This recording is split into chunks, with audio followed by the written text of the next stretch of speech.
Welcome back. With the cold weather starting to settle in, blink, and it's going to be 2025. I know, I'm far from accepting it as well. But that won't keep it from coming. And with the new year, many will be making resolutions. They will probably fizzle out before the end of January. But what if you start working towards the life you want now? I sit down with Erica Anderson Rooney to discuss why it's better to start today than wait for tomorrow. We're sitting down with Erica Anderson Rooney because, well, there's no reason you have to start the New Year's resolutions in a new year. Going into the holiday season, it's a great time to start those habits. So let's talk about starting now and why that's important, Erica.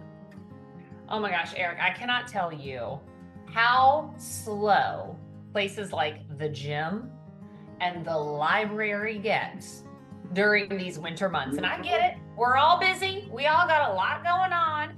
But 2 months, 60-ish days, that is a lot of time that we just kind of fall off. And what I have found in my career when I was a former personal trainer all the way to now being a coach and an executive is that this time right now is so key to really setting ourselves up for success in 2025 and into that new year. And there is no reason that we should be delaying for 2 months because we got a couple holidays around here. Exactly. And it's such a wonderful time because you get to interact with family. You get those almost forced breaks, so you don't go too hard in one direction or the other. It's all about moderation, one step at a time. Now, what's the trick really to kind of jumpstart this process and really put yourself in the right position? 100%, Eric, it is about starting small. Just find 10 to 15 minutes of time for you to stay dedicated to whatever that goal is. Because there is a lot of extra stuff that goes on during the holidays that we're trying to fit into the 24 hours that we have.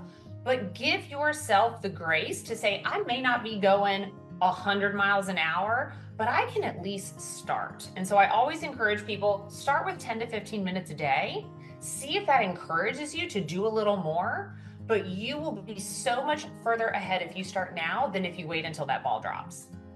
You're absolutely right. And speaking of holidays, a lot of times, even when we have good habits, we've built them up over the spring, over the summer, we're on the right path. The holidays hit and it just becomes so busy, and it almost feels like there's the choice of, do I enjoy the holidays or do I keep going along with my habits? What's a way to balance both of them and keep those habits going, keep building up for the new year while simultaneously still enjoying the holidays with family? Yeah, I'm a big fan of involving the family. Oh, So okay. going for family walks after big dinners, and I know it is a very polarizing topic to do a turkey trot on Thanksgiving. There are two camps. There's the heck yeah, we're going to do it, and there's the no way. But find small moments where you can just get together as a family. I really enjoy sitting down with my kids and planning out, what do we want to do? What do we want the rest of this year to look like? What are some of the things that we haven't done yet in 2024 that we want to do before the year ends? And when you involve people in that, you really gain that buy-in. And then you start to say like, okay, yes, we're going to add those things to the calendar. And before you know it, you've accomplished so much more. And you've done it with all of your loved ones. Now, is that a good way to get kids involved in this as well? Because it's always important as a parent to make sure the little ones are healthy and active and engaged. Is this a good way? Because you're almost leading by example while simultaneously giving them a say in what these are. It's not, we're all going to go on a family walk, even if they don't want to. If they're instead like, let's go to the dog park and run around with Roscoe. Okay, we can absolutely do that. Yeah, do you find that helps children get involved with the family? I absolutely do. And I think it depends on their age and how much you want to really communicate with them about what is the true intention behind this. Gotcha. But for me, we will often do these long walks out on what is called a greenway, which is just a nature path. And we go exploring to see how many turtles or deer we can find. And we make it a game, and they love that. you don't have to be getting on the treadmill and forcing this workout that you really didn't want to do anyway.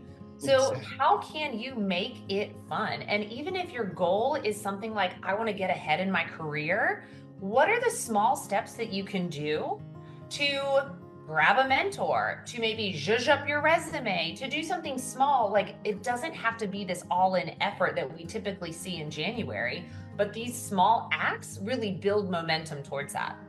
And I also love what you said at the beginning of this interview when it comes a lot. I feel like a lot of people, especially with the physicality of things, going to the gym more often, they try to do it at the new year with everybody else. And so it's not that they didn't want to continue, it's that they felt they couldn't. Whereas now, especially during the holiday seasons, gyms are ghost towns. Well, and let me ask you this, Eric. Would you rather be a newbie at a gym when everybody is there and it's so crowded you can't find a treadmill? Or would you rather go when there's only a couple people and those are the really dedicated people? Those are the people you want to be around anyway because they're going to encourage you. Mm, That's the time you want to go. exactly. And by the time that huge influx of people does happen in January, you've already built up good habits. You already found that rhythm. That's such great advice. Erica, where can people go for more information on yourself and also to get more tips and tricks on how to balance work, life, health, all the other balls we're juggling on any given day? All of the things. You can find me on my website, www.ericaandersonrooney.com. And Eric, I've got a great free 5-day jumpstart on there. It's super simple. There's free nutrition and physical fitness activities for you to do. So I would encourage everybody to go to my website and just download that jumpstart and get going. Don't wait till the new year. It's so much more helpful that those first 5 days, it's almost helps you build the confidence to then take on the journey yourself. Erica, always a pleasure to chat with you. And we're going to make sure all the links our viewers need, it's all going to be available on 910news.com after the show today.